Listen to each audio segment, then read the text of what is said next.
So there are some other configuration changes that I recommend to make Android Studio a bit easier to use and a bit more helpful. So we want to open up Android Studio, get to the welcome screen, come down over here and click on Configure. Now I'm going to select Settings, but it may be labeled as Preferences on a Mac. Click on that. Once it opens, you want to make sure that Appearance and Behavior is selected, which in my case it is.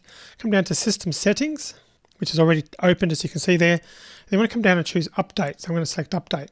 Now normally you choose the stable channel here, and you can see that by default stable channel is selected. So I strongly recommend not using any of the tools that aren't in the stable channel. So click Apply if you've made a change, but in my case I didn't need to. The next thing to do is come down here to Editor, Expand General up here. The next thing we want to check there is Auto Imports. I'm going to click on that. And what you want to do is make sure that you check both Add Unambiguous Imports on the fly and also check Optimize Imports on the fly for current project. And click Apply. The next we want to come down and select or choose Appearance over here to the left. We want to make sure that Show Line Numbers are selected and also check Show Method Separators. Now Show Method Separators is optional, but I do recommend that generally just to make things a little bit easier to see. It really separates methods and just makes things a little bit easier. And Show Line Numbers, as you saw, was already checked. All right, next we want to go down here to Code Folding. So we're still in Editor, General, Code Folding.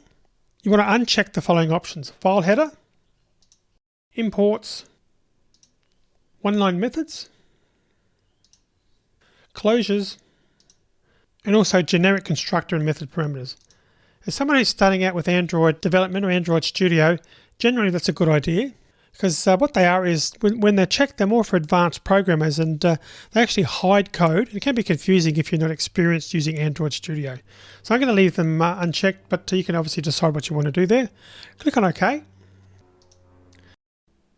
Now just a note here for Windows users, you may or may not see this, and in my testing I didn't see it pop up, but if you see a pop-up window that looks similar to this, make sure, very important, that you check the Private Networks checkbox there.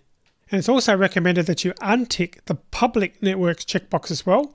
But the most important thing is that you must allow access on private networks by checking that Private Networks checkbox. In older versions of Android Studio, it seemed to come up all the time, but I wasn't able to get it to come up with a new installation of Android Studio. But if you do see it, just make sure you uncheck that, uncheck Private and check Public. And again, that's a Windows specific thing. Alright, so at this point we're done now with the configuration. We're all good to go, and we can start working on programming with Android Studio in the next video.